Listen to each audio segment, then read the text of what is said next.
was just wondering if there might be some time we could, start training?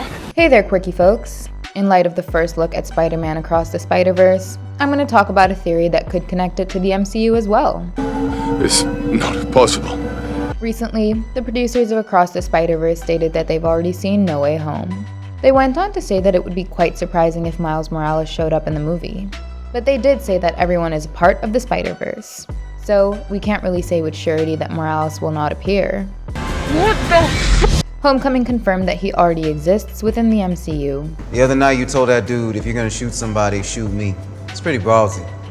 I don't want those weapons in this neighborhood. I got a nephew who live here. And rumors have suggested that Marvel and Sony have already cast an actor to play the live-action version of Morales. So, I'd say there's a big chance of a Miles cameo in No Way Home. But obviously, he will be different from the version we saw in Spider-Man Into the Spider-Verse. That's what the Spider-Verse franchise producers Philip Lord and Christopher Miller could have meant. The Spider-Verse is a part of the multiverse. It could be a part of MCU's multiverse as well, and there could be 2 or more Miles Moraleses in a multiple universe concept.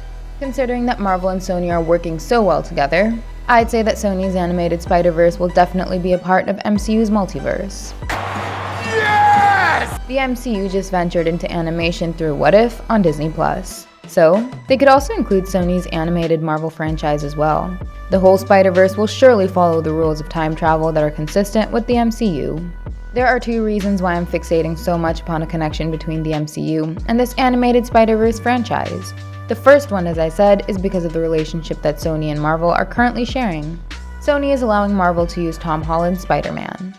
Spider-Man, go shake hands. Will do.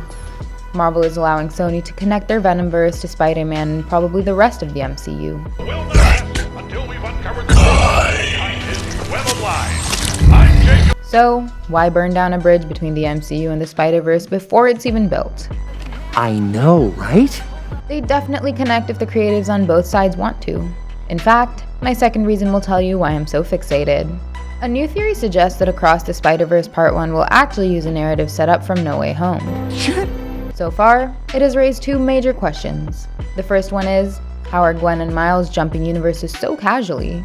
The gateway to the Spider-Verse was closed towards the end of Spider-Man Into the Spider-Verse.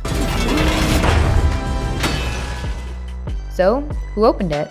And the second question is, why is Spider-Man 2099 fighting Miles Morales' Spidey? Well, we'd have to wait and see more footage to answer the second question. But maybe the first one could be answered by the live-action Spider-Man No Way Home. It is so crazy down there. You see, this film is a Spider-Verse movie in its own. It is bringing a bunch of Spider-Man villains from different Spider-Man universes to the MCU. You're not Peter Parker. Even Venom from the Sony Pictures universe of Marvel characters seems to have joined the MCU. And it is needless to say that Tobey Maguire and Andrew Garfield's Spider-Man will also team up with Peter Parker. They love me. Then let's hear it for your one. So why not connect with the only other Spider-Man franchise left? While there might be no place for that animated franchise in No Way Home, it could still be given a nod. Its story could still be set up partially through No Way Home. You see, Peter Parker is going to ask Doctor Strange to make people forget about his secret identity. When Mysterio revealed my identity, my entire life got screwed up. I was wondering if maybe you could make it so that he never did. And as we saw in the No Way Home trailers, Peter will begin to second guess his decision right in the midst of Strange's spell. Wait, everyone? Can't some people still know? That's not how the spell works. So, the spell would go wrong, and that's going to cause a whole lot of madness in the multiverse. What just happened? Several Spider-Man villains will be pulled into the MCU. Hello, Peter. And then, as Doctor Strange tries to send them back to their universes, Peter will fight with Strange to set the villains free. Sorry, kid. Yeah, me too. Don't. All this will lead to the villains being freed from that box prison that Strange carries in the trailer. And to Peter's surprise, they'd begin to cause a bunch of chaos. Things would be very personal for them, as they won't want to go back to the timelines where they are supposed to die. Don't let him take me again. I beg you. Protect me. And their presence in the MCU would ultimately cause an even bigger tear in the multiverse. What's happening? They're starting to come through, and I can't stop them. This tier will probably be explored in Doctor Strange in the Multiverse of Madness, but there's a chance that it would also have consequences in Spider-Man Across the Spider-Verse. What happens in No Way Home could open the multiversal gateway across the Spider-Verse. So while Doctor Strange fixes the Multiverse of Madness from his end, it'll be upon Miles Morales, Spider-Gwen, and other Spider variants to fix the multiversal tear from their end. That's how No Way Home could set up Sony's upcoming Spider-Verse sequels.